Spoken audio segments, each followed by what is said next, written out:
And so the breakdown of steps is like introduce the muzzle first, just so like any interaction with it, you're gonna reward them for. The second one is what we're doing now, which is like working on getting her face in it and extending that period of time that she leaves the muzzle in. And sometimes what I'll do too is like, especially on these, you can put like peanut butter or something gross and then like freeze it and then put it on them so they have to like really work at it for a while.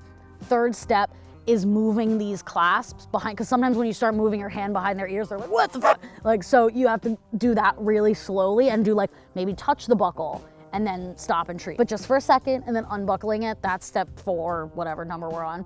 You can either team up and someone can do the buckles from behind, or like when I'm doing it by myself, I'll put the muzzle like this.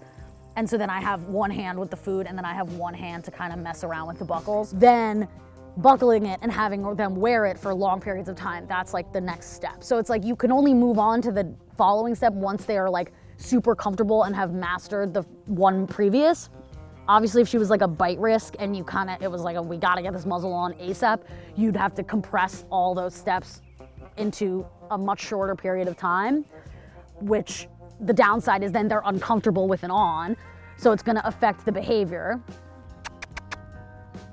Like I want her to see it come out and be like, oh, this is that like magical food thing that just dispenses food in my face, and not like this is the scary contraption that prevents me from eating deer poop, my favorite activity.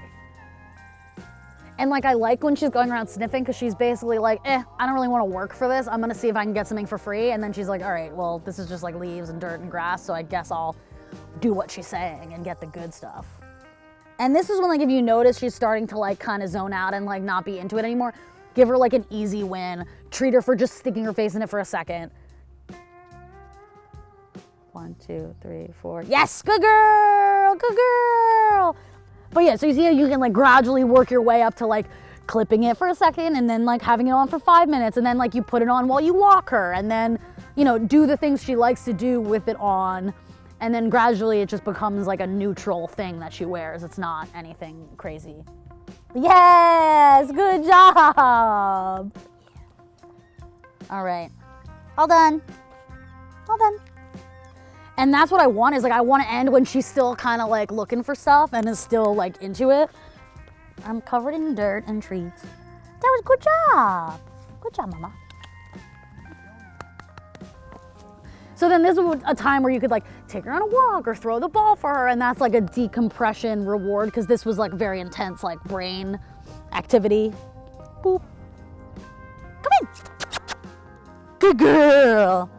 I know, we're not working anymore. Good job.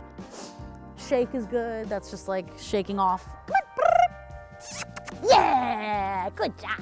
Come on. Come here. Yeah, come on. That's a good girl. You're so good. You're so good. Yes. That's good. Thank you. Good girl.